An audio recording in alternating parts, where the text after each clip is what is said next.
All right. So we back here and we already recording. Everything is mic'd up.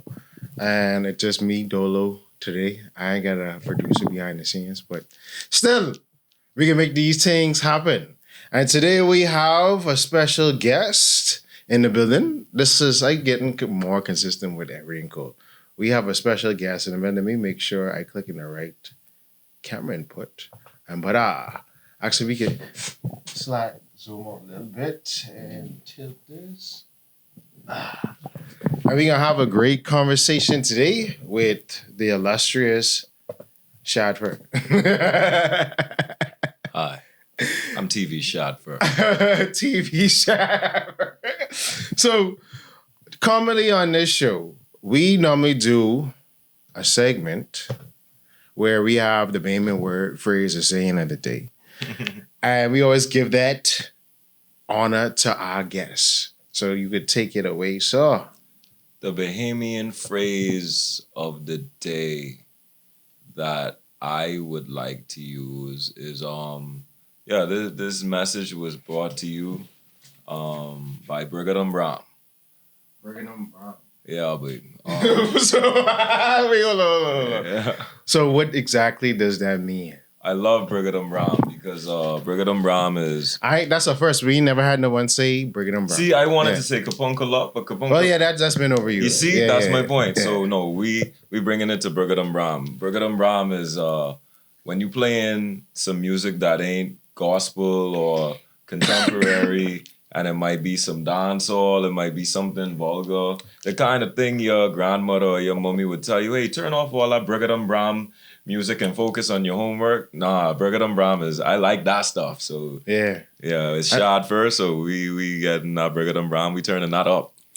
But the crazy thing is that it don't even, how you say it has to be vulgar. No, it just don't have to sound gospel. Because the thing about it is, even if it's with a Christian message and it's like heavy metal rock or rap or whatever, right, because the sonics behind it isn't the traditional gospel music. Yeah, you can't even say Christian contemporary. That might be looked at in a skeptical kind of way. True. So, True, because I've been hearing some Christian music that really banging with. Yeah, so it's like you can't even say, or it has to be specifically church, organ, gospel, or it ain't valid. Yeah, so. From you, bouncy girl, we in the Brigham Brown section of the grocery store. Oh man! So let's begin. Yeah, we don't want to do anything to scare your children. That's the last thing we want to do. We don't want to scare anybody. The tourists come over to chill on the beach, but they don't come over the hill where we sleep. We got nightmares and they got fantasies. No sanity, it's just insanity. My mommy hoping nothing happens to me.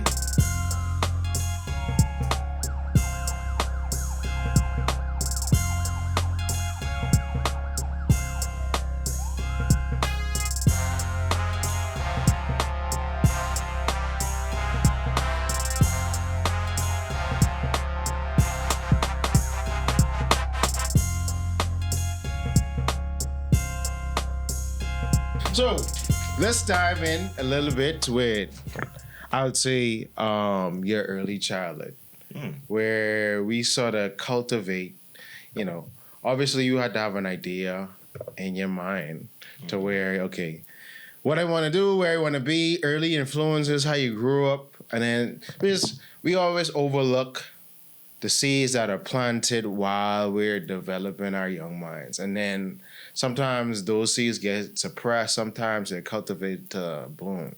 Mm-hmm. So what was that like for you? No, man. Just like a lot of people in my era, my generation, to be honest, I was raised by a combination of real life, television, the internet, video games, cartoons, movies, pop culture, stuff like that. So I guess I just didn't realize how much information I was absorbing and turning into my identity. Like, I'm the kind of person, even whether it's a person, whether it's a piece of content, whether it's an actual book, I read it, I absorb it, I take it in, I learn from it, and then I apply it to how I affect the world. So in terms of everything I do from when I was young, my favorite cartoon characters, my favorite video games, my favorite icons, my family members, stuff like that. I would take that and I mean naturally that's what anyone could say, like nature and nurture let that shape me, except like I really allow myself, like even right now I'm like, I'm not afraid to be a superhero. I'm not afraid to be seen. Like I always tell these artists and anyone that's performing, bro, you got to decide, you in the audience or you on the stage, because there should be a difference. I like that. We should be able to know exactly who's supposed to be on that stage versus who ain't. But to kind of narrow it down to answer your question more specifically, like once I started listening to people like Michael Jackson and seeing what greatness is supposed to look like, I'm in love with greatness, with people who push things as far as possible. People like I see you have posters of Kobe and Michael Jordan, and I got posters of myself too. yeah, no way. See, I love greatness, but like that inspires me so much. So I love science. I love music, space, water, magic, like spirit, all the intangible things, the things that confuse us and that we can't explain, miracles, magic. I fell in love with that stuff at a very young age and allowed that spirit and the wonder about how are we able to do these things, even as simple as moving my hands in front of my face right now. To me, like, that amazes me that something within me can make this object, even though this object is a part of my body, that I could say, go forward, go back, and it does that. And so I fell in love with the magic of life at a young age, and I keep diving deeper and deeper into that spiral and then shooting it back out at people and blowing their minds with it too.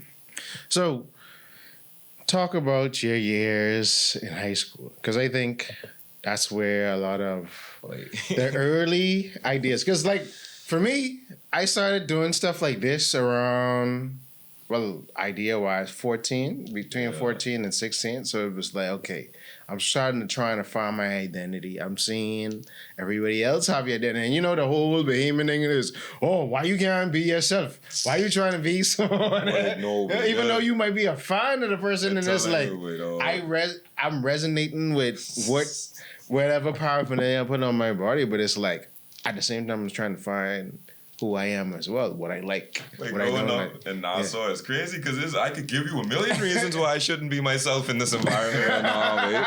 What you talking about, dog? I really, sometimes I used to wish I could be like y'all, because I standing out a little too much. My first few years in high school, right, like the first 3 years, like, was just a humbling experience, realizing like, boy, how come everyone got a knife except me? This is awkward. What? Yeah, but hold on. You went to the school on the hill for all them 6 years? I go on the sock, boy. Yeah, the school. Yeah, I know I can say it right now, but I was a proud big red machina and all that stuff. Like, I proud of sock, but no, man, niggas had knives, dog, while I was there. Now, shout out to y'all for putting the cameras up inside the school, but it wasn't no cameras, so my first few years. And the thing is, niggas was collecting knives, but like, I saw some beautiful knives on campus, but I was like, you know, and it speaks to a larger issue, but the same. No, but we can talk about that, because I was having a conversation, right, with a friend. Yeah. We was watching the show, and this boy just started pulling out a bunch of knives, and I was like, I ain't gonna lie, I always carry around a knife. I got a knife in my bag right now. Of course. Yeah, but and she was like, why do you have that? I'm like, because sometimes I feel like I always have something to cut.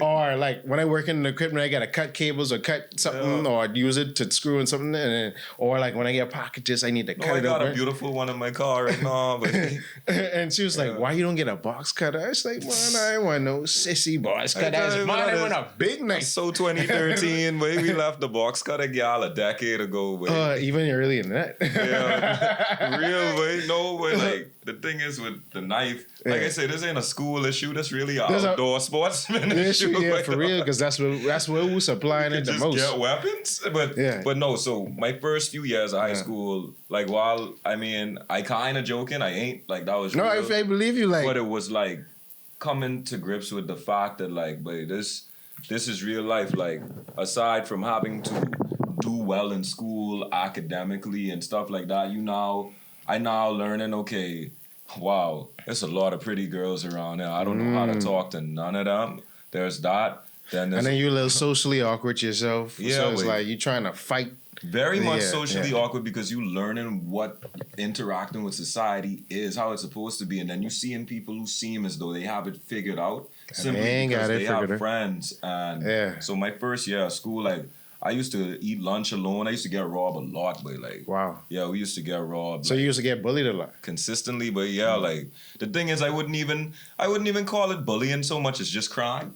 Like, Well, yeah. it wasn't like a hey. Well, no, I used to get bullied. Like I used to be overweight, so people would call me fat and stuff like that. But realistically speaking, I was getting robbed, like actually like robbed, like having Like on campus or money just taken away. But like I Yeah. remember one time, instead of just getting robbed individually, like we went to PE and we had to change our clothes for PE. So all us come back, boy, everyone pockets empty, boy. Like Listen, a that mass happened, robbery, that happened boy. to me a bunch of times before too. A mass robbery. So, like- so yeah, boy, like so it was stuff like that. But then the interesting thing is, I think the transition between let's say grade 7 to 9 versus grade 10 to 12, I two different people. Grade 7 to 9, I was definitely low tier, boy. Low tier in the school. Like I was bottom of the food chain, but then grade 10 to 12, I start like how you talking about social awkwardness and stuff, weirdness. Like no, but I dove into it, but in a way that was much more self-assured. So Bro, me and you basically have the same story. yeah, but Because like literally, well, I mean, I always say this, right? It's this weird dynamic in Nassau. I can let me make it Nassau centric. We could probably apply to grandmama, where you would go to private school, but you still around this ghetto. You around Nassau and- niggas, boy, like, so it's like you can't duck this, bro. so it's like however much separation your parents thought they could make from Wait. that ilk, it's like, bro, you always in it. So that's why you would see, but you paying thousands of dollars at private school, but you still carrying around a Like, knife. people like is you still carrying the on like block. sock is Zoe 101, mate. Like, dog, let me tell you what's really going on. Like, as someone that went to sock, because most people, most people, unless they actually have to drive through that campus, will never see the campus for real. Yeah. And so what's happening is you have three kinds of people who go into the school. One is people who was able to get, because they only letting about 200 new people in, right? Yeah. So you pass the test, you pass the entrance exam, now you gotta pay the school fee, you could afford it, whatever, cool. That's one kind. The next kind is super smart people who probably getting a little bit of academic assistance, like financial aid and stuff like that, because they scholarship worthy, like they're very smart. And then you have athletes who may not be smart at all, but they super athletic, and so they're there on athletic scholarship. And so it ain't just, this ain't like, no offense, but this ain't like Windsor Prep. This ain't all the way in Albany. But let me tell you something. Yeah. Hold on, when you graduated from sir? I graduated 15. All right. When I was in school, there was no Windsor and all these things. It was only St. Andrews to the Yeah. east, and Life Key or Depot West. Yeah. Everything else was fair game. And even in that thing, and obviously it was the hierarchies things, but let's say, for instance, school like St. Andrews or QC. Dude, still carrying around Nassau. You still in Nassau. You still you're around in this Nassau, element wait. of self-preservation. Yeah, peoples could be MPs, the doctors, whatever. You still know you're in Nassau. I just tell people, because I work around tourists and foreigners all the time, and I just tell them, bro, like, you have to understand what being in a black majority country actually means. It means, boy, this is a country full of niggas, but we are black people. Like, we do hood things, not because, like, we ghetto, but because this is a black majority country. You can't duck this, bro. And so, like, I love it, but it's real. But not just that, it's still a country, black majority, and there's a lack of resources. And there's people have a deficient mindset, a scarcity mindset. So if it was black majority and it was abundant and it was like everybody you grew up knowing that you're gonna have, period. You wouldn't even focus on trying to survive. You would focus on by just being free, me and you. Yeah. And that's where I think, those who gravitate to artistry, your ultimate goal is just to be free, wake up, create, go to sleep. Love it. So and then obviously it's the artist depression because your art ain't paying you to sustain. So it's like that weird dichotomy. No, but see, that's the thing, and I think that's what I'm so proud to be able to do, where Being from a black majority country is about defining what that means. Like you said, like redefining what the black identity is, because I think a lot of it is identity crisis as well, because you have people who come from a poverty mindset, right? Like who in dealing with real poverty, and truth be told, some of those people, they would never want you to know where they came from, and you would never be able to guess where they came from because they don't act like the environment they're trying to escape from. And then you have people who come from great environments and they idolize in this idea of the hood mentality. The struggle. And the crazy thing is, like, both of these things it ain't exactly the core where we're trying to get. Like, for me, like how you said, being able to live off artistry, I actually, honestly, boy, shout out to the people I know that get money by illegal means, because some of those people allegedly are successful. They're thriving, right? So I mean, most of those people, if they did it, thriving, and even in defense of the individuals I know, because a lot of people who thrive on a large scale level in this country, very famous, very popular, very rich, they built their wealth off the heels of something illegal or laundering money through other means. So that's a fact, but we ain't gonna get too deep into that. Yeah. The point is that I've been making money off of my artistry.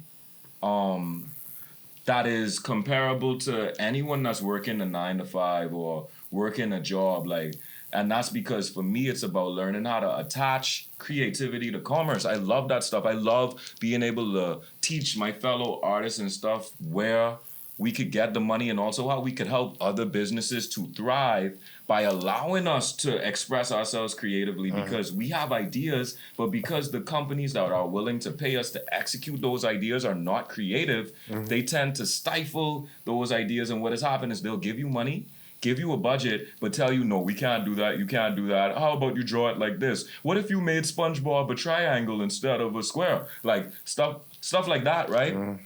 And then when you execute what they pay for, but it doesn't breed the results that they want, they blame you, even though they stifle certain things. And so for me, I like to figure out, how do we find this middle ground where I could be as creative as possible, but also creative within the margins you need in order to see results from your business. And that way, when you pay me to be artistic for you, I get that money, and now I could reinvest it. Like, you have cameras all around us, mics all around us, and in my free time, I could do what I want to do and get closer and closer to where I don't even have to rely on your margins no more. I could put out a movie, I could put out a song, and that could fund my life. And so that's where I at with it right now. Babe. Right, like what you say with the corporate Bahamas, because I think they're beginning to learn that if you find, especially these online content creators, give them a mandate, but let them still do what they do for their audience. Because if you try to make them do and you want to do and they don't apply, that's a waste of money. And I think a lot of people learned that within the last 5 years since the pandemic. Sure. So they like, all right, come, because obviously me and being a content creator, I get contacted and it's like, all right, we want you to do this. All right, you do this in the cosplay. Okay. Or I'll be like, all right, we want you to be a part of this campaign. I'll write them, okay, there's some set of deliverables I would like to think. And they present it. And they'll be like, all right, we like this.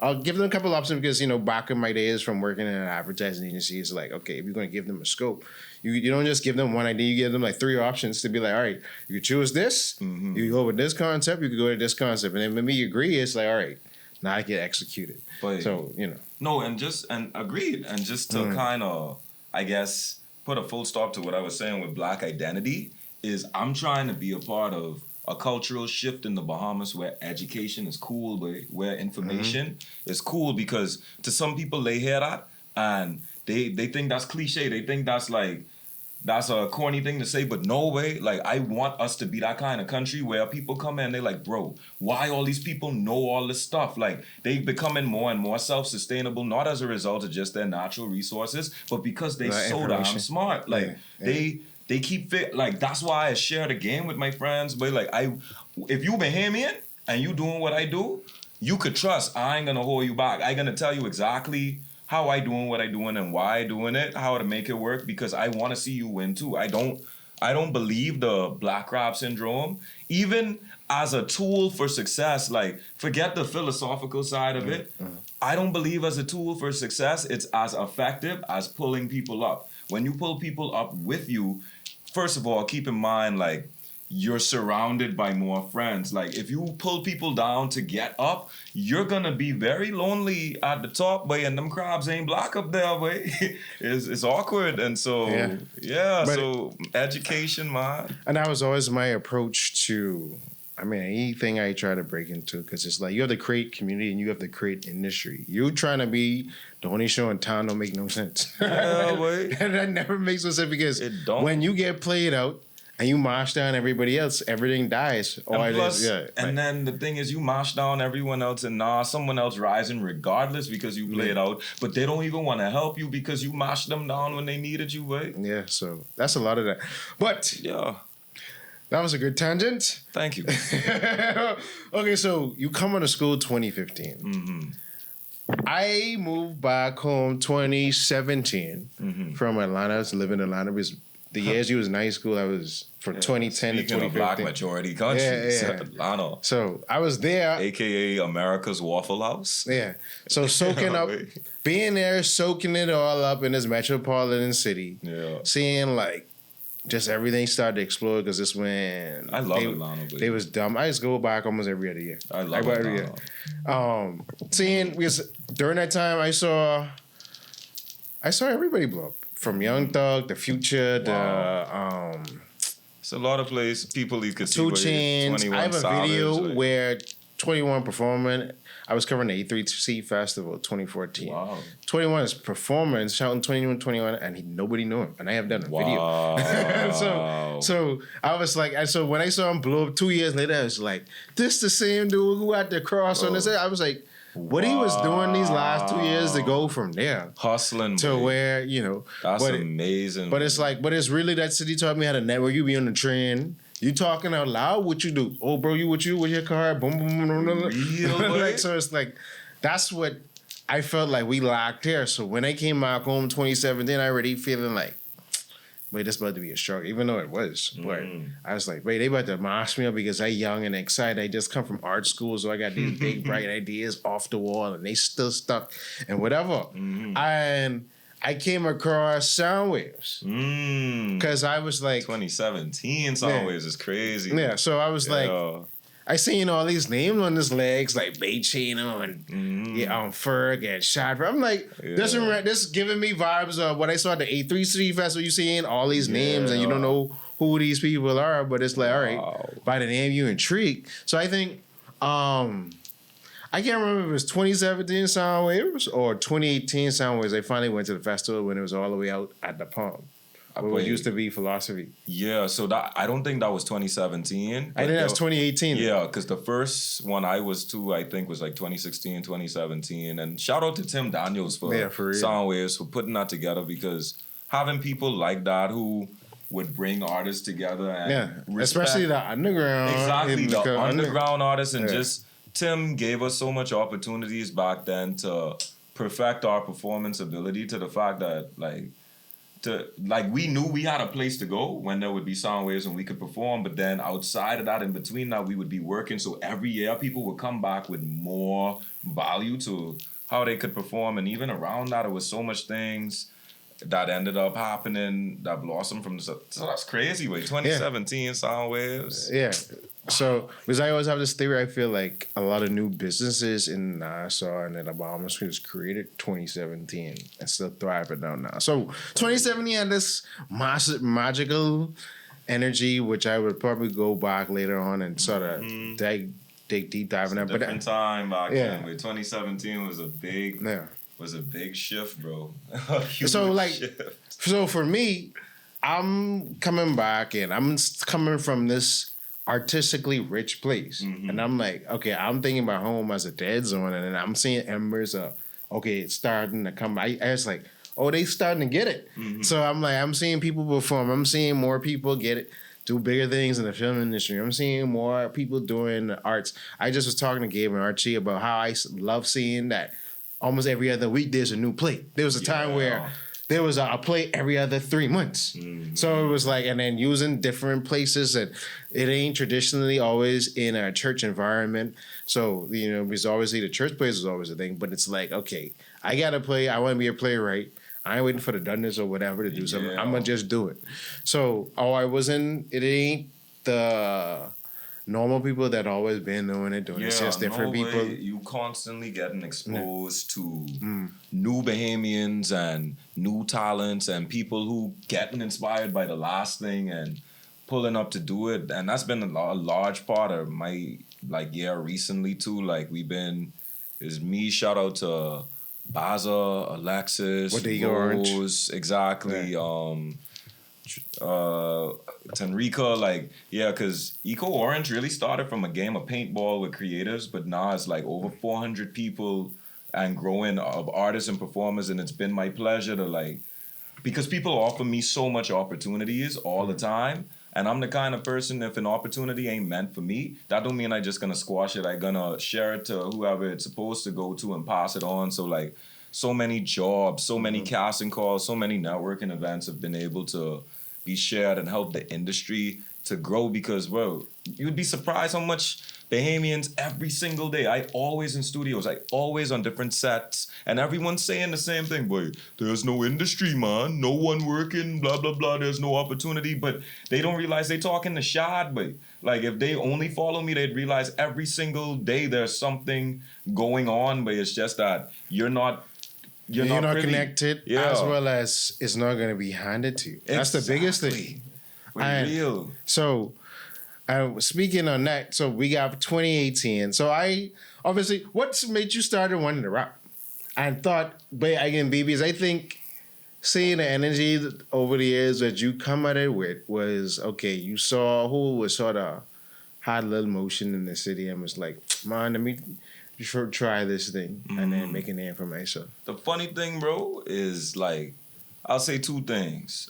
Just on a surface level, based on what you said last, I never looked at anyone else rapping here and was like, I could do better. I could care less, but even now, I never in my mindset. Not to really just do better, but saying, okay, I could if they can do it, Yeah. No, I never in my mindset, I always only been the only artist, truth be told, that I ever been chasing, and not even to be number one, just to be number two, is Michael Jackson. He set enough of a template that everyone else to me is great, but it's a certain level of greatness. That's why when people get deeper into my brand and my artistry, they realize I doing everything, and I trying to do it with quality and at a high level, because my goal is to be one of the greatest entertainers of all time. And let me tell you one thing about that. When you have a lofty goal like that, even if I never become number two, being number 347 is still a great accomplishment, simply because I try and not that hard. And so that's the first thing. But the second thing too is going all the way back when you asked about high school. Once I hit that grade 9 shift, I started reading a lot of spiritual books, meditating, doing yoga, bunch of really deep spiritual things, used to see, bro. I'd be meditating outside the math block after school. People start asking me weird questions, deep philosophical questions, spiritual questions about psychic stuff, and it got deep. But what a lot of people don't realize is that it's through harnessing a good spiritual foundation. And I come from a very spiritual family, a family that's deeply rooted in that stuff, and in God and in Christianity. And so it might sound crazy but to some people, but because of that, by starting inward, I'm able to apply the almost that karma or the results or that work. But yeah, I could turn that into anything. For anyone wondering how I able to do anything I want to do, every time you see Shad, how I able to just pop up, my favorite thing is, bro, I'm magic. From you meet me, if you meet me the first time, the second you meet me and become aware of me, you boy, this nigga everywhere.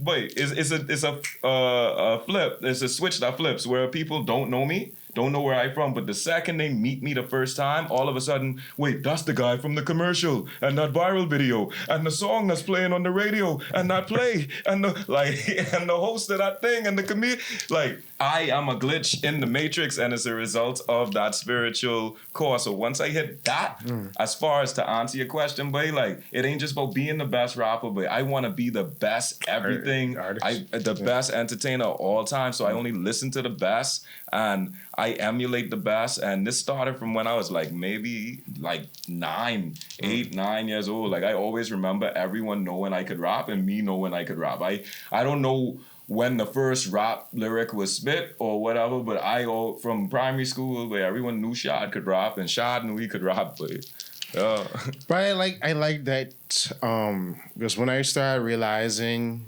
you being a multifaceted artist was, well, it happened within I would say, almost like a 6-month span, weirdly enough. Because, okay, I knew you was the artist because obviously I saw you at Soundwaves. But then, fall 2019, I saw you in Shakespeare in Paradise. Then, around that same time, you did voiceover work for the documentary I was working on, Who Are We? John Canoe, we're premiered. To where, when you did it, and I was talking to Brian Adley, I think February 2020 or like April 2020, he was like, he asked me if that was my voice, and I was like, no, that was Shad Fer voice. And he's like, okay. And then 2020 January, that's when I first saw your stand-up at Sawyer Boy's show. Oh, wow, the variety show, yeah. So I was like, okay. So he really, because by how I interpret it is, he's smart with what he's doing. He ain't trying to put his eggs in all of my baskets. Like, let me shoot. If I talent at this or I good at this, let me go do it. I don't want to cut off your idea, but wait. That stand-up one with Sawyer Boy, right? First of all, shout out to Sawyer Boy, great friend, right? Wait, that's just an example of how... And then you said that was your first... moments, but when people... Like, it don't be people, but sometimes I just wonder what's conspiring against me to play me, boy, because, like, I don't know if you remember that, but... I was the first to go up, like, and the mic stopped working. Yeah, do you remember that? Yes. I'm the only one the mic stopped working for. But y'all would be surprised how much this stuff has happened to me. But I have shows and like, I'm like, oh wow, it's my turn, and this is when the lights go out. Okay, great. The sound system don't work. Okay, great. Oh, the TV shut off, so this ain't broadcasting no more. Like, this has happened to me all the time, but it's helped me to develop contingency plans, and luckily. You saw me at the Dundas. At the Dundas, you got to project. So the mic stopped working. They're like, Shad, I don't know what you could do. Or maybe, every situation, maybe you should just quit and go home and, I don't know, die or something. I'm like, nah. No, I could shout. I could shout. And so I projected, and it was still a good set. But and yet that was my first paid, like, stand-up comedy gig for sure. So shout out to Sawyer Boy. No, but for real, so it's like, okay, I'm seeing the continuation. Because, see, I tell people I like Batman. Sometimes people feel like I stand in the office at times where but I'd be like, you say Batman or Batman? Batman. Oh, okay. So it's like, I'll go in the corner and go survey the room and just watch. Yeah. I'm just like, okay, take note of this, take note of that or whatever. Now, okay, it becomes a time to where it's like, okay, let me time for that conversation because I've seen enough. And it's like, okay.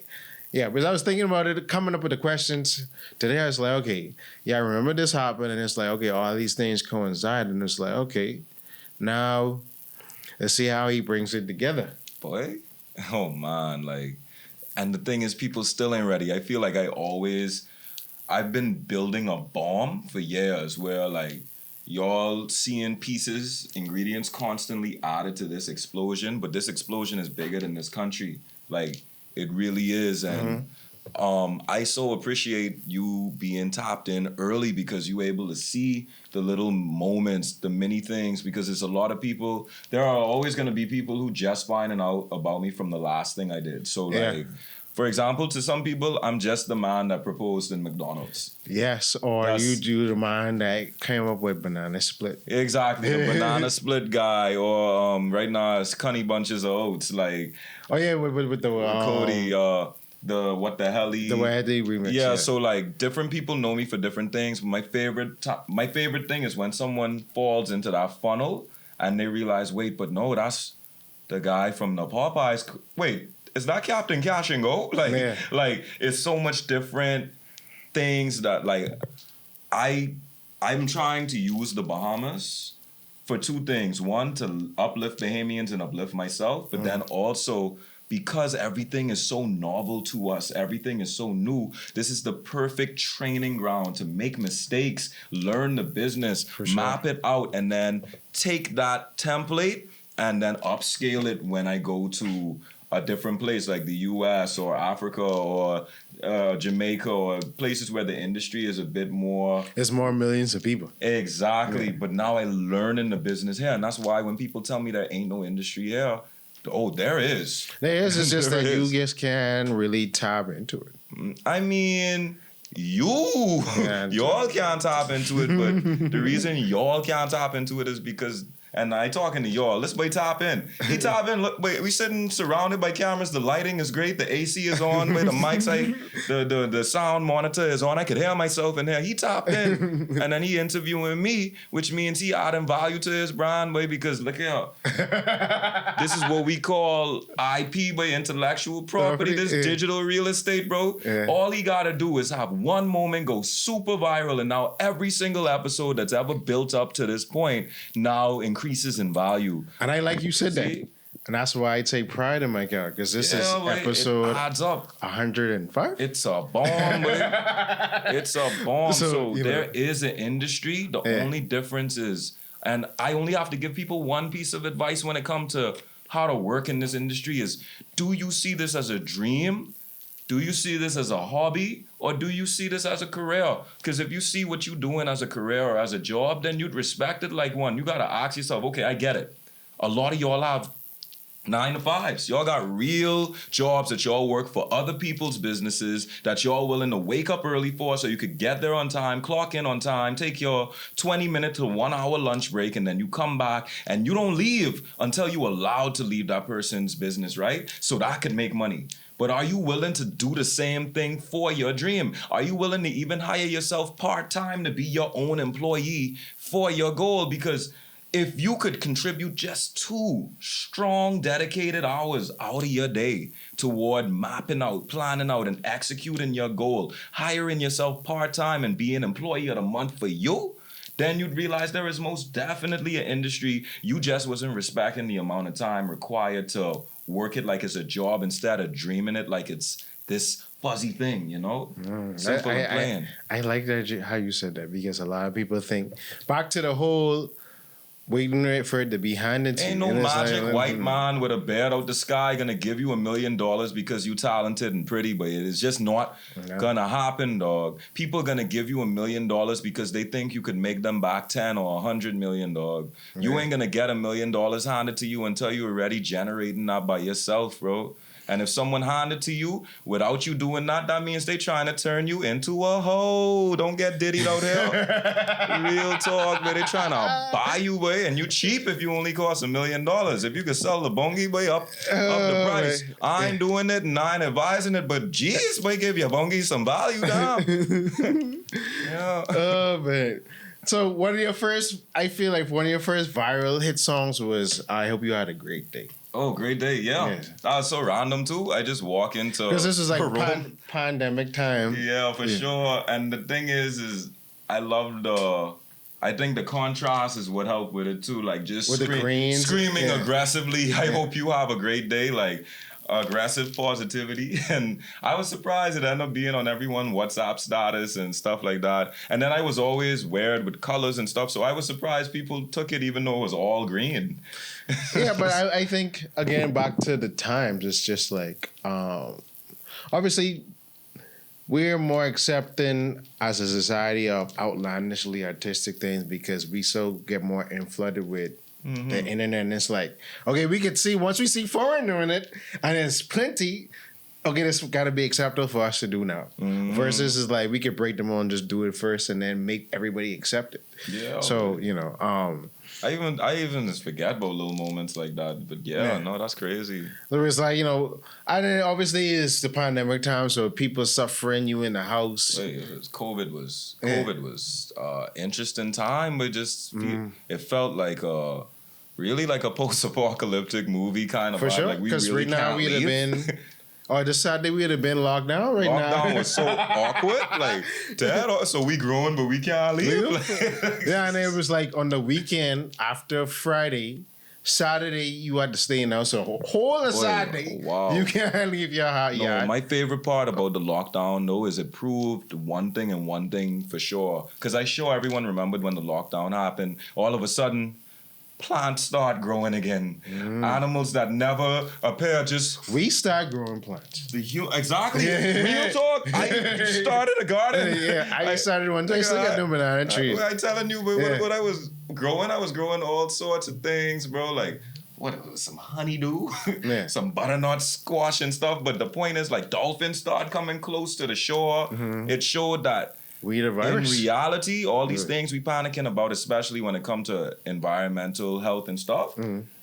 It's funny, but the world would be a better place if all of us could be on one accord. But unfortunately, it takes us all being threatened to almost, extinction for us to do that. So, but it's crazy how fast the world would heal if we could do that. Bro, literally, if humans stop existing, the world will heal fully back in 10 years. Bro. Either stop existing, or if we could all agree to do the right thing together, which, nah. No. So it's basically like say for instance, right, if I broke down this house right now, I left it. Imagine how much trees will grow up within a year and it'd be covered with grass or whatever. And then obviously cool environment and all kind of different things or whatever. So, the earth will heal itself. We're preventing it from healing, and then same with our bodies. No, we give our bodies a break. Yeah, they put in there. They heal. You rest. You fast. Stuff like that. But I was gonna say the Earth is a giant living body. It's a giant living thing,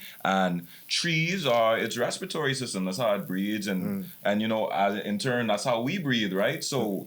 My philosophy on this earth is you got to decide what kind of cell you want to be in this body, bro. You're going to be a red blood cell and bring nutrients and oxygen to the world. You're going to be a white blood cell and help to fight away pathogens and diseases and stuff like that. Or you're going to be a cancer. Because if you're going to be a cancer and try to destroy the world, I could tell you right now, like, you could destroy your environment. And you could find people that will help you to destroy your environment, but eventually, bro, them white blood cells gonna surround you, and Earth is gonna eradicate you so that it could survive. So that's my advice, boy. Be something nutritious to this life, and you'll find yourself getting protected like an organ, boy. Like that's I try to put good into the world so good could surround me and protect me. That's why I'm able to live so free, boy, because I know I ain't bothering nobody. And you're just doing you. But I always think because now it's all sort of flooding back to me with your content and things like that. So before I go to the question I had in my head, so when you realized you was a great musical artist, you was great actor, theater artist, you was great at stand-up, and I forget one other thing. So much things, but so acting, you was great at entertainment. Basically, whatever you put your hand to, and you put work in it, you could pull it off effortlessly. So how do you sort of navigate those skills to where, okay, which one you prioritize over the next? Or it just depends on situation? That's a good question, and it's a little bit of both in terms of setting a priority or letting the situation dictate it. So I'd say, firstly, I'm not just great at these things by magic. Obviously, it requires effort and work. And if anyone want to be like me in terms of being an everyman or a jack of all trades, one thing I learned how to do, and like I said, it goes back to the spiritual core. It's like something awakened in me where I'm like, I don't have to learn a specific skill. You know what is the most important thing you have to learn? You got to learn how to learn. When you understand how learning works, the mechanism of learning, now you could learn anything in the world. You've unlocked the master key. I know how to learn. So when there's something new I want to do, I realize there's someone that knows how to do it, and that's all school is. I did not like school, but I love learning.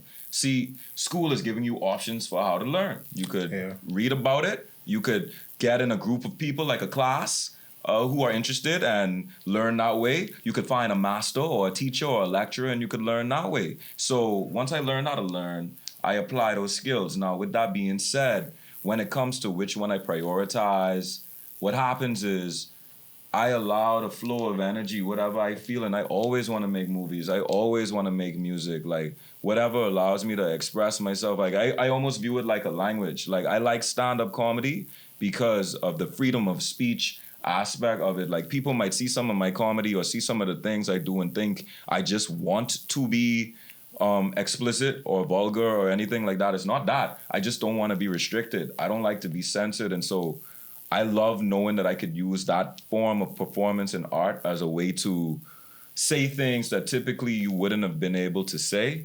But then when it comes to music, there's something in me, bro, like where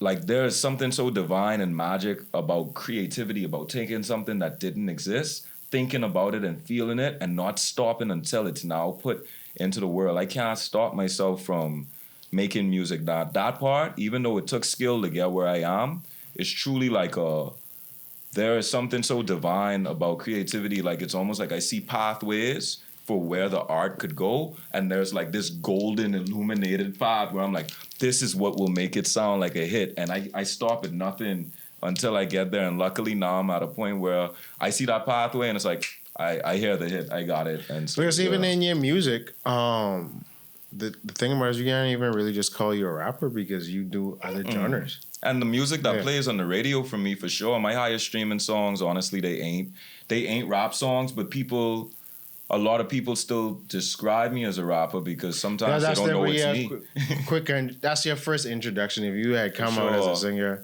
and then put out rap songs. Yeah, and that's cool with me. And just to even cut the priority thing, bro, whichever thing is paying me next typically is what I gotta focus on first. Feel it. Yeah, sometimes it's the acting, sometimes it's the music, and I play a little game with myself. I'm like, ooh, music never made this much, or acting never made this much, or comedy never made this much, or voice acting. And I love seeing them all get to a point where like I'm learning the business of them all, because voice acting, like how you described the you out the other animated show Juju and Tamrin. And that came out during COVID too. Yeah, Juju and Tamrin. I used to have that saved on my Twitter. Even having these mics right there, but during COVID, having my own mic, I was able to get paid from international opportunities simply because I could do voice acting gigs. And so yeah, man, sometimes because entertainment is also my livelihood and my job, and attaching it to commerce is one of the things I like to do. It's whatever, like, my priority is determined by whatever the most important project is, either creatively or financially. Yeah. So, that brought back, so go out. So, was you making Kong Kenjutsu around the time? Boy, listen there, bro. If you have not watched Kong Kenjutsu, go to YouTube and watch Kong Kenjutsu right now. Go to my Instagram, but let's talk about it, dog. Yeah. Kong Kenjutsu is one of the best pieces of Bahamian media ever made, and y'all ain't appreciated the way it should be, bro. Kong Kenjutsu is on the level of some of the best things we've seen from the Bahamas, dog. Like, I don't care what no one tells me, but I love Stop Like It Mom, but I love Tyrone, I love all them dudes, bro. Kong Kenjutsu is there, boy. This is a combination of a martial arts movie, of course, a Bahamian parody movie. It's like an anime. There was voice acting. There was special effects. Y'all did ADR too? Not ADR. Y'all actually, it was some scenes where it was the behind the scenes stuff where I saw y'all was doing basically filling the lines. Yes, bro. There was so much little Easter eggs we used. We really learned how to film fights, how to do basic sword fighting skills for that. And on top of that, it was just a Panasonic GH3. One camera guy, 2 actors. Just me, Charo, PJ, P. Dillon. Just 3 people, wait. 3 people, one day, one shoot that took us probably about, I want to say maybe 3 hours.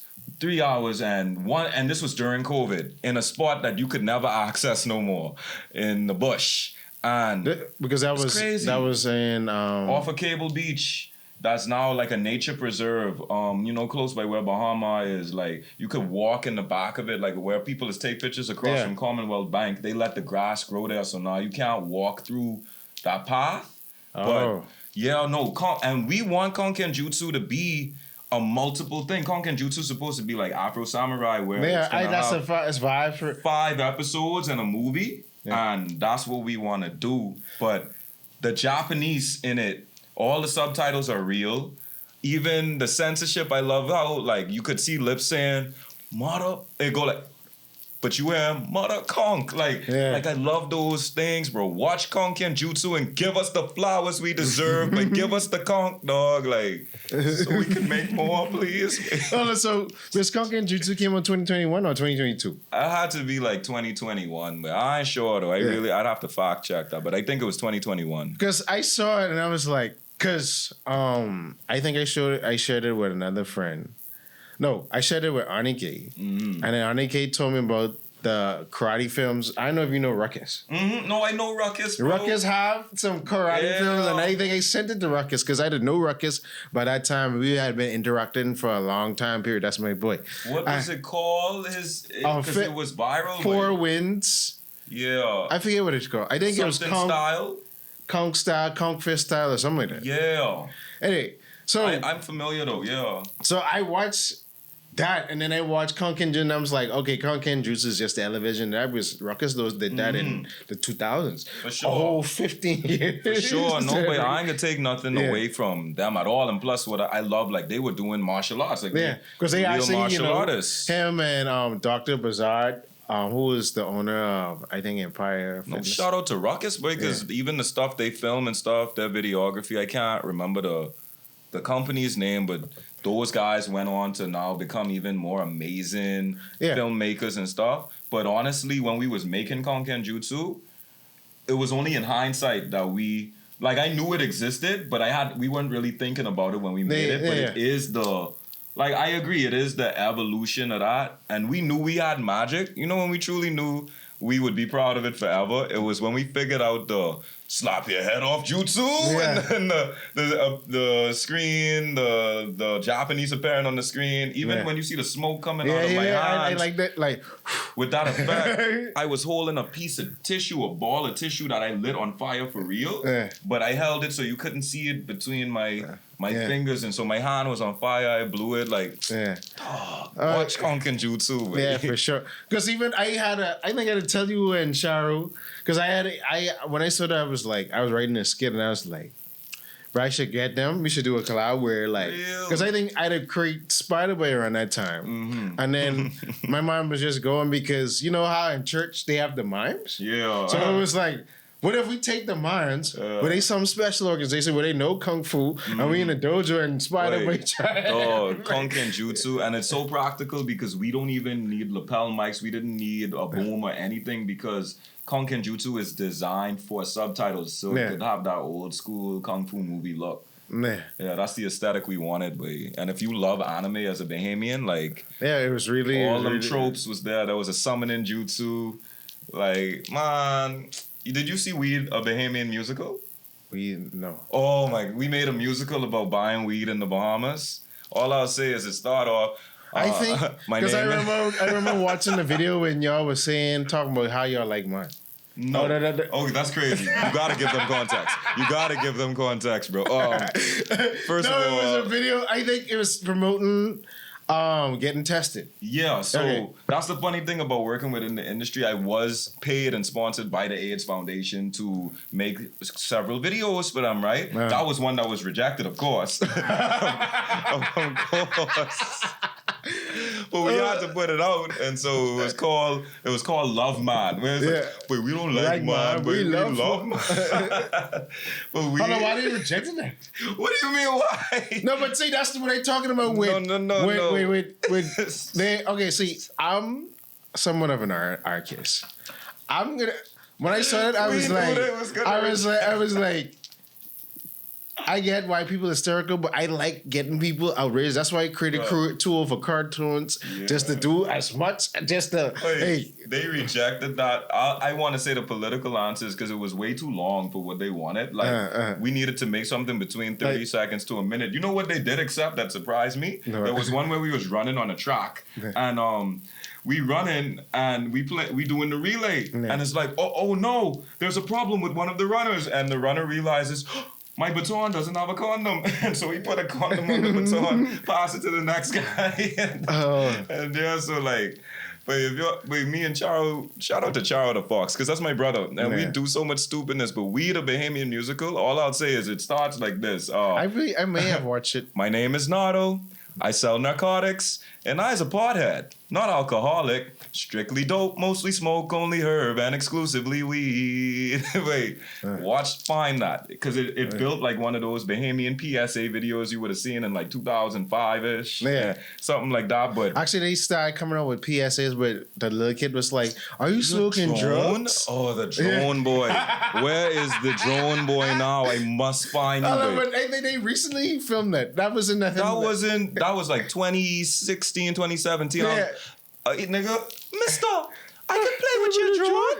And this boy said, and I quote, like, you gotta hit these if you drugs. wanna play with this drone, boy, you gotta smoke this weed. And I'm like, He bro, said, that's drugs? this could not have been made by someone that smokes weed, but you telling me, first of all, I smoke in a joint and I have a drone. You know what that means? I'm having the best Saturday ever, boy. First of all, you gotta put in on this weed if you wanna smoke this weed, and then you gotta put in on this drone, because this mine, boy. I wouldn't trust a child with my drone as I smoke my weed, boy. This man was offering that boy a great time. And he's like, free weed and a drone? I'd never. Like, please, dog. And he was like, yo, but that's why I like the whole... keep your drone and your drugs. I'm drug free. No, but like, okay, like around 2017, 2018, I'm working at an advertising agency. We're making campaigns, like the plastic band campaign. I was behind that. So it's like, I came up like the whole damn adding weave inside that when I was in the ideation room. Wow. That's what I said. And it was like, we can add that to the campaign, or it had been other campaigns that we done, and I would come up with the most outlandish idea, and everybody would like, bro, you were right? Yeah. So I'm like, all right. No, I get it. That pushback. Now, see, that's why I just started doing it on my own. Like what we was doing with the AIDS Foundation and Love Man, to kind of, remind people that that's what we talking about, is that it's already controversial, like everything surrounding it, and so you just want to be respectful and sensitive of the people who's supposed to actually receive something positive from it. Because even though you can make people laugh and get engagement, it ain't just engagement you want. You want the call to action to actually work, which is people going to the website or buying more condoms or stuff like that. Now, I will say, I appreciated us having a video out that wasn't homophobic, It's funny thing is like, which one of these people has AIDS? And it shows one guy, and on his back there's a shirt that says AIDS, and it's like, that one. No, but it's raw comedy like that, because that's what sort of 2 years ago, me and PG made a PSA called Red Woman Gone. So it was like, do you need help? Is this like, we was thinking like, wait, why everybody is talking about this red guy? Okay, let's make a real online red. Oh man. So it's like finding humor and education and going off on normal trips, and it's like, all right, I'm gonna make what you feel so uncomfortable or you laugh at. Yeah. Bring it in your face. And we need uncensored Bahamian media. Like, it's just a fact, because that's why I love the stand-up comedy that I do. Like, when we do it at the Tuga comedy shows, or if I do my own go thing. and get into it. Like, how did you all set up that whole venture? The comedy show? Like the comedy spot? Yeah, basically, Tuga saying, all right, I think it's Tuesday nights? No, it's typically the weekend. So from so you switched from Tuesday? I don't think they ever did like Tuesday. Okay, so it's more so Thursday, Friday, Saturday. Tuga Tuesdays does sound great. Yeah. But so normally if there's an amateur night, the amateur nights would be on Thursdays. But then when we have international acts come in, they typically cover from like that Thursday or from that Friday to Saturday, and it's like 2 shows a night. Okay. And so that happened really because, first of all, I don't own Tuga. Of course not. Shout out to Gino and Ali. They're the couple that runs Tuga, and they wanted a comedy spot that could mimic the Joker's Wild. Not Joker's Wild, the spots you see in New York.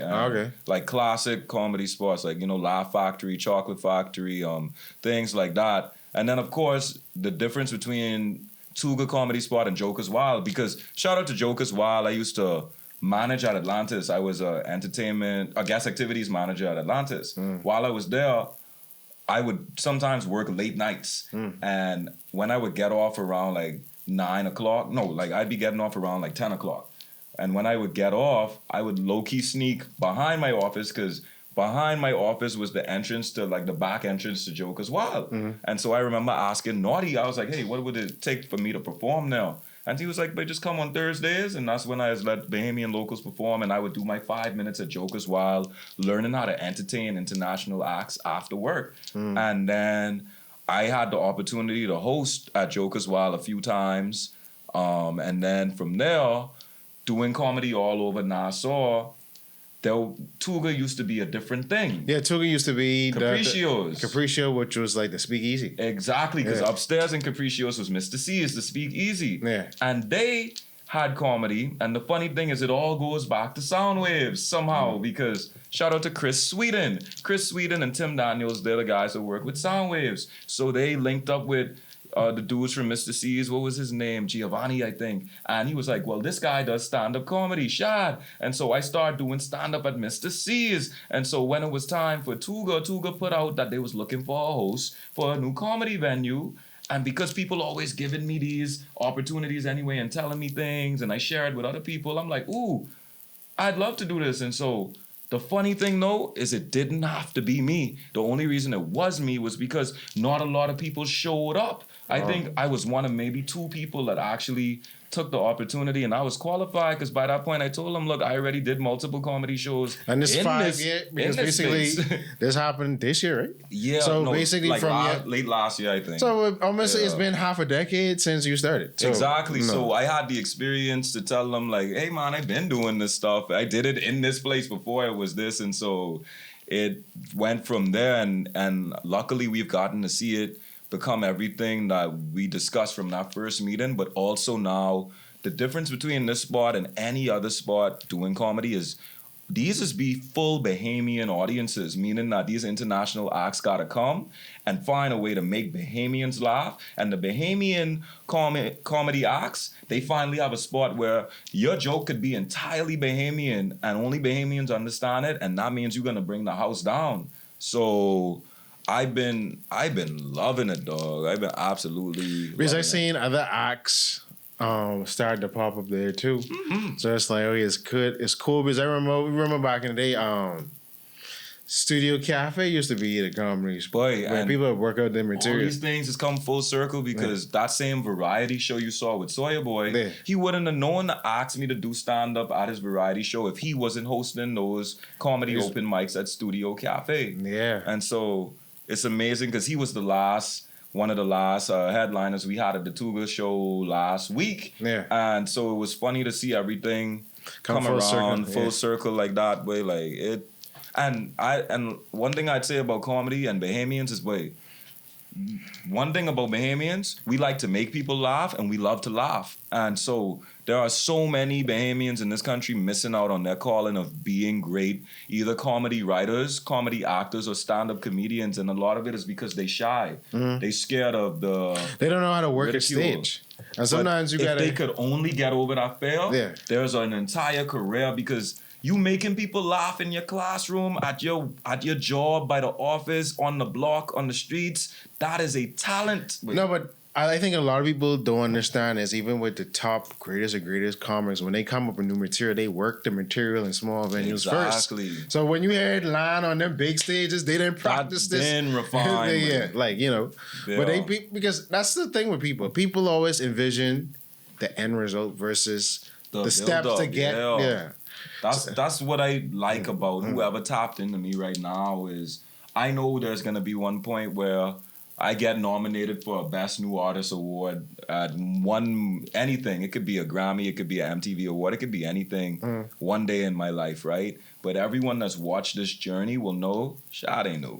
Like, this ain't new. He new to y'all, but he put in a lot of work to get to where he is. And I like people being able to see just how much effort it takes to be new, to be an industry plant, to be this thing. It took so much. And so if you're willing to build up, then no one could pull the rug from underneath your feet. Only you could do that. Yeah, don't Bill Cosby yourself. So I have a question. Why does everybody hate on you like you, Julien, believe? Man, that's a great segue, man.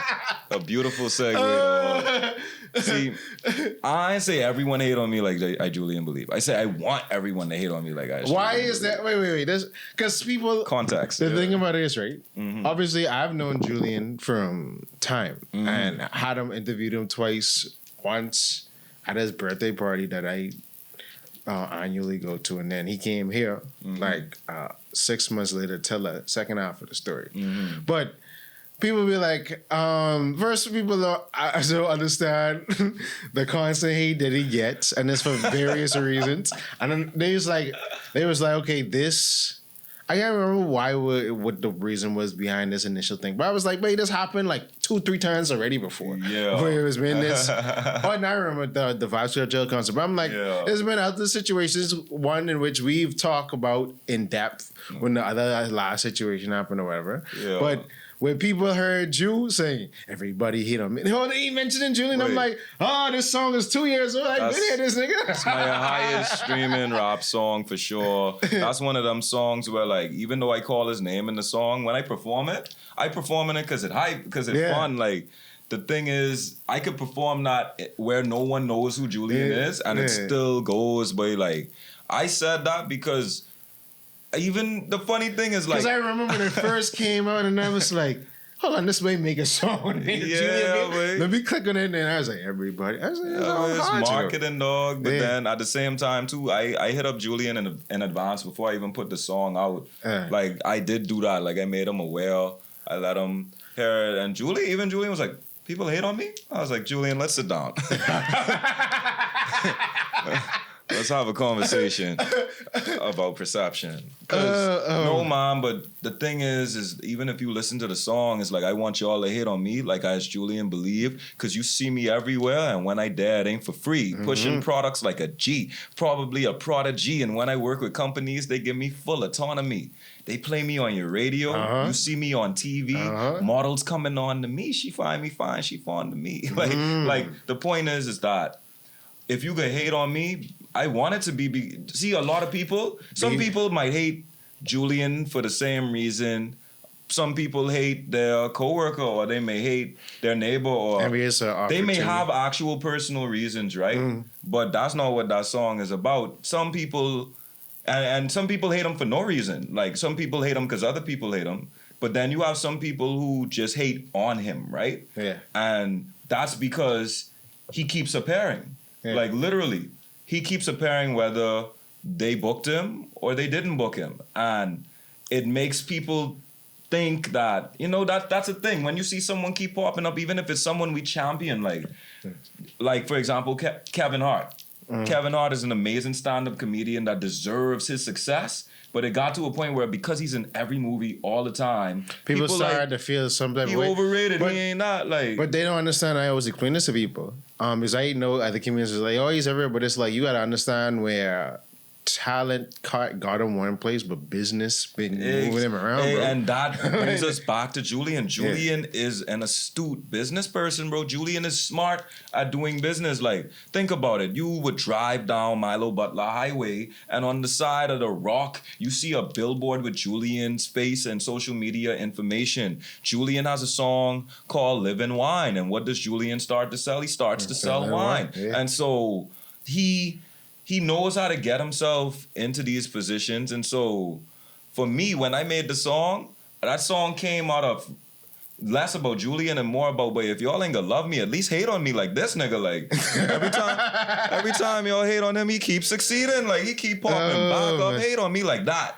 If that kind of hate is gonna get me to open up a Vibes Cartel, then I would love to get that kind of hate. Because I would have loved to be in Julien's position, but they could have stood still exactly like that, and you would have seen me going crazy. I'd have ripped open my shirt. I would have been on my knees, just killing it, going crazy as though they was jumping and screaming. Because if it's one thing, y'all ain't gotta be the best audience, but I could be the best performer. I gonna give y'all a show. And honestly, if you listen to the playback, Julien, the run he sang was pretty good. It was a good man away. I heard the vibrato, my nigga. Like people just Bahamians, man, I love us, bro. What's wrong with us? No, but I mean, I don't want to get it. That's a conversation for them. Yeah, that ain't. Wait, and I'll dead it like this by saying, look, let's stop saying it's about the genre. It's not the genre, boy. Stop lying. Why are y'all lying, boy? It could have been any other genre. They just didn't want him. It's just y'all and your relationship with him, and y'all plan to do that in mass, boy. Niggas is already planning to do that in mass. It's not the genre, boy. It's a larger conversation, but this interview ain't about him. Someone brought up the whole Vibes Cartel had. Yeah, the hip hop artists on this New York show. Of course, so it's like dog, hip hop, dancehall, soca, Afrobeat. It's all. It's and all he had related. Afrobeats. What's her name? Who turned into D-Max? What's her name? Spice? No, that gal who have the song. She from. I forget where she's from. She's African. Yeah. Like, I can't remember that. I don't think I know that. I might know that song. If I play it for you, you're going to be like, oh, I remember. I heard this on TikTok before. I forget what it was. But basically, she was there, so it's like, it ain't about trying to keep it. It wasn't a genre thing, dog. It's a cultural thing, and the problem is that he did the business. It's become a cultural trend to hate on Julien, and so now it's bigger. But at the same time, the funny thing is, my philosophy, and y'all could take it here, but as long as you don't commit such a heinous crime that you put yourself in jail for life, a hit song heals all wounds. Once your name is known, all you gotta do is drop a hit song, and no matter how much hate people was doing before, it don't matter, because it's funny, in the same week people was hating on him and staring at him, all them flicking whip, wop, whip, wop. But nothing is real, dog. Drop a hit song. You good. So, when you was at, I think I came, well, you performed at 242 Cosplay Nation Awards, and I came to your show at the Black Box, which you headlined. I think that was in February. Mm-hmm. So I heard you perform Last Normal Year. Mm-hmm. And I heard the lyrics. Mm-hmm. What inspired that song? And that sort of like a segue to us to what you have planned coming up, what you could talk about and what you can't talk about. Yeah, so... Yeah. That song was inspired. I wrote that song last year, July. I didn't put it out until this year, January. But last year is what I considered to be my last normal year. And that song was inspired by me putting in a bunch of effort and doing things that I feel in my heart. And just from being a part of the industry, I do things that the average person can't do and doesn't do, and I do it consistently. Like, some people might drop a good song once in a while, every 3 years or so on. I could drop a good song like it's water, bro. I am blessed, I am ordained, I have that gift. I can write scripts, I can act, I can perform, and even the things I'm not great at, I could learn and improve, and you will continue to see me pop up. But being here naturally, like, I know there are certain things I do that could compete with the market globally. Like, I can write hits that compete on a global level if only I was put in the right studio, the right position, the right collaborators, right? So you don't feel like what you have access to right now, I could take you there? No, I just feel like people would see it happen, know what I'm doing, and I can't blame people because, like we said, there's not going to be a magic person handing me millions, right? But I've grown tired of putting in an enormous amount of effort, a lot of output, and not getting the results that I know the quality of that output warrants. And I don't like to sound entitled about it. So last normal year means I ain't gonna do things the normal way no more. I like being in your face constantly reminding people. That's why you'll always seeing me have these moments, because I want it to be to a point where it's like, I don't want to say annoying, but I want people to be bombarded with Shad content to the point where it's like, wait, okay, but we get it, but you really good at what you do. That's literally what I do, and that's why it's nonstop, because I'm over it. Like, I give in one last push to uplift Bahamians and uplift myself, but I ready to take things on a global level, and so I just kind of getting my affairs in order the right way, learning the business the right way, and stacking up behind the scenes. But even musically, I have about,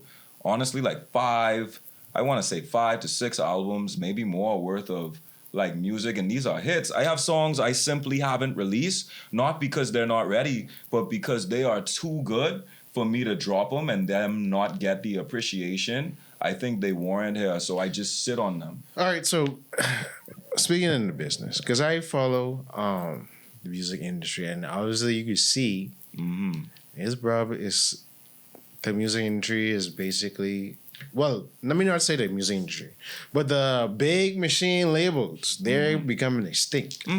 And it's gonna be, and I feel like this always happens around a time when you have a income economic freefall.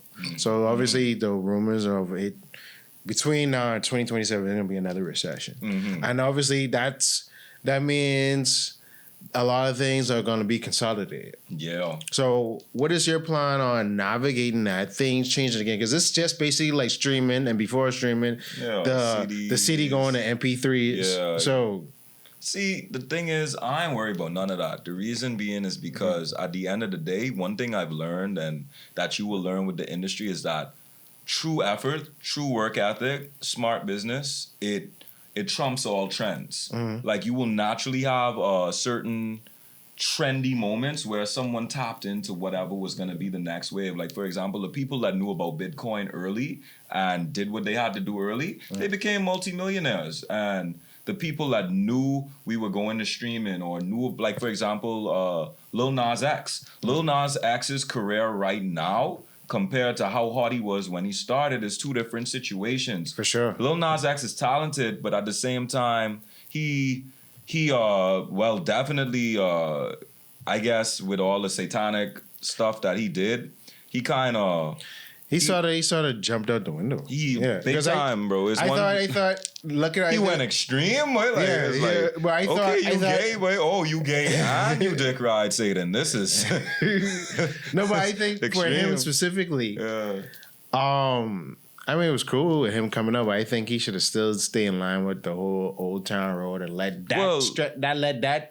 The thing is, I don't even think he just had to make comedy. I mean, hip-hop, country, hybrid music. I don't think that, because he's great at being a versatile songwriter, and I love the fact that for the tone of voice he has, where he's not this amazing singer, he had the right producers around him that could really make, like, he makes hit songs. Yeah. Don't get me wrong, but you see, aside from what he did to kind of go down, it's about what he did to go up, which is he utilized TikTok early. Yes. Very early. TikTok was the reason Old Town Road blew up, and it's because of TikTok's algorithm. You see, once you have a hit, something that's viral on TikTok, it will keep feeding it to people, right? But then what happens is it's almost like that algorithm applied to the actual world, to the Billboard charts, where now you constantly have people globally finding out about the song for the first time and then spreading it to their cliques and friends. And that's how you get one of the longest #1 records, right?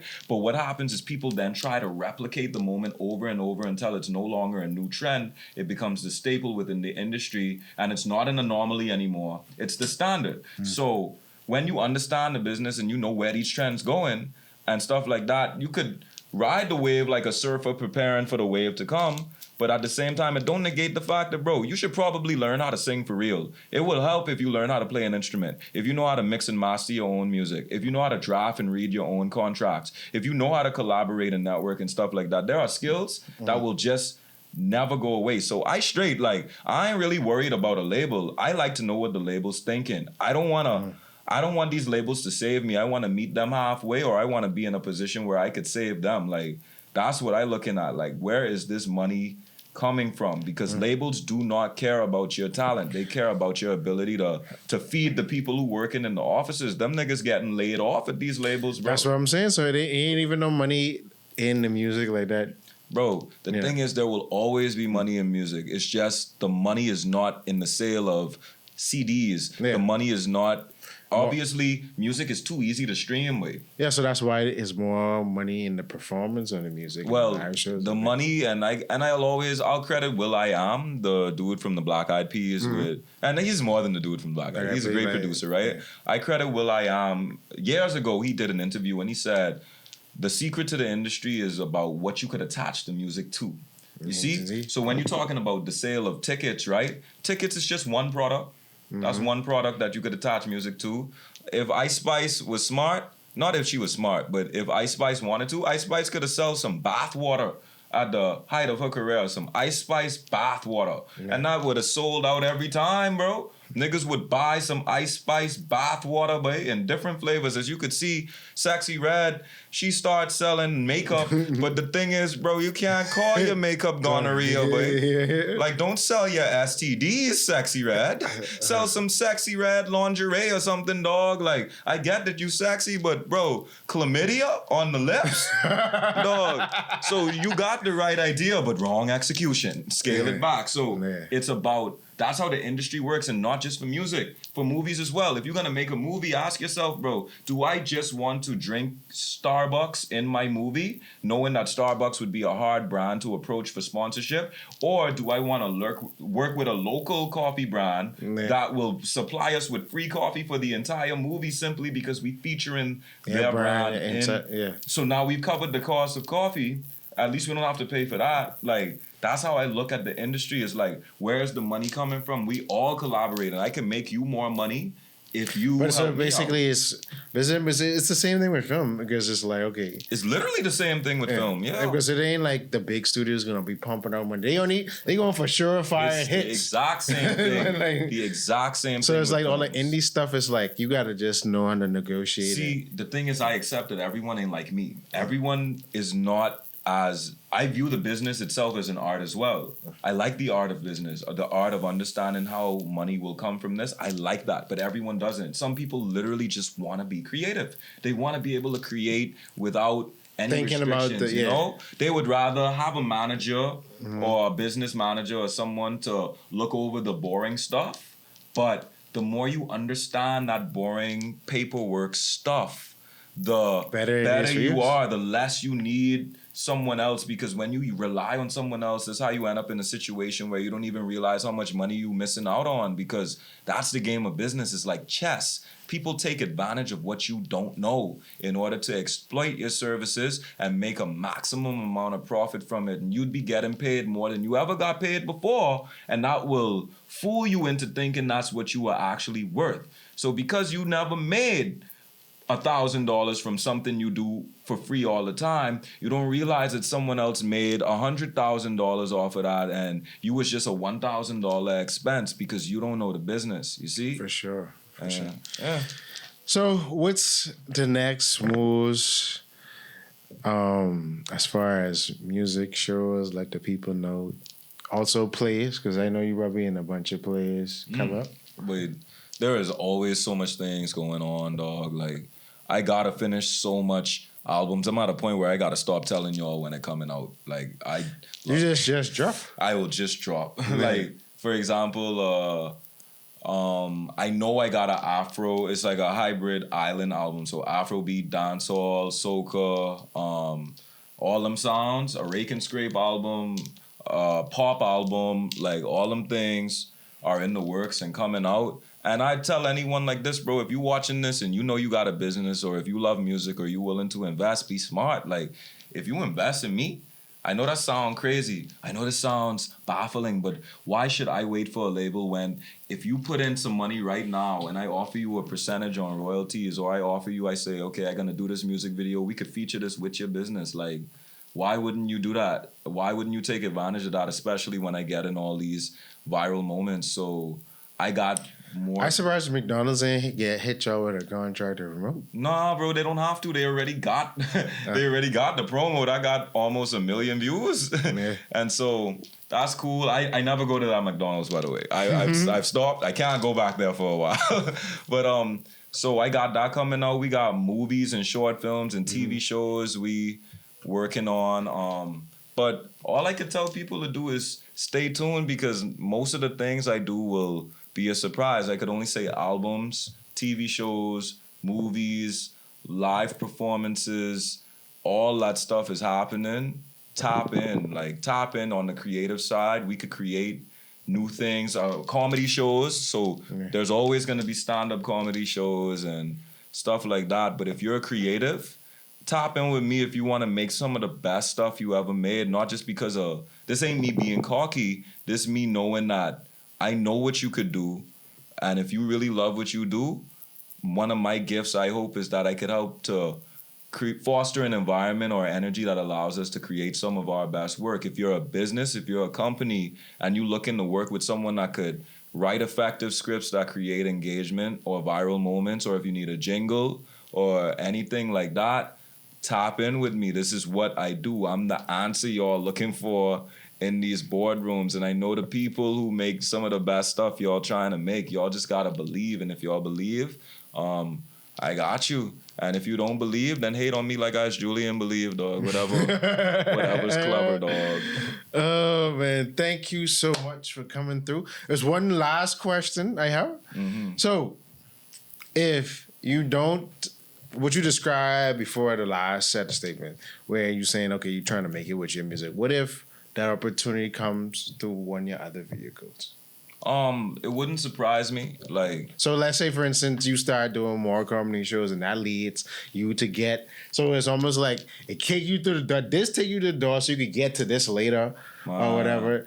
Or let's say the acting does that for you. No, shout out to the avenues. That's the thing. Is all Shad, but I love music. But like I said, I've proudly gotten to a point where entertainment in general is a 9 to 5. There's literally a legally Shad Fer Entertainment is a legally registered business where I am able to navigate multiple facets of entertainment. So I'm prepared for, like, for example, I had to focus on, we had 2 shows a night with Tuga, so I couldn't do.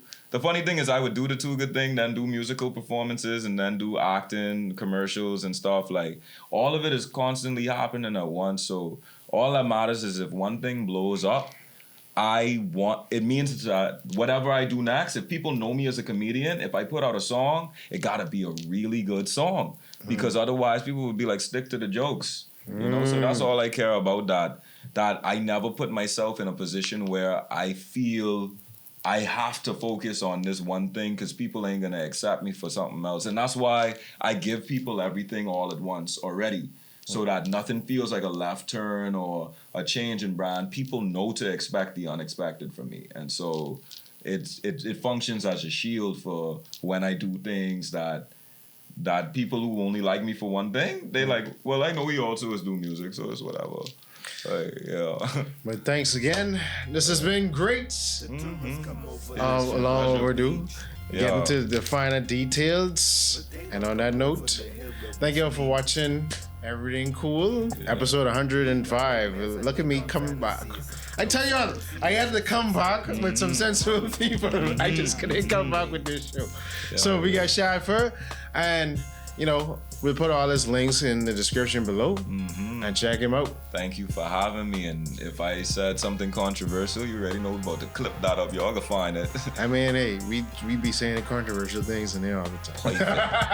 Perfect. Absolutely perfect. Y'all stay great, stay Bahamian, stay blessed. Hey. For sure. See y'all later.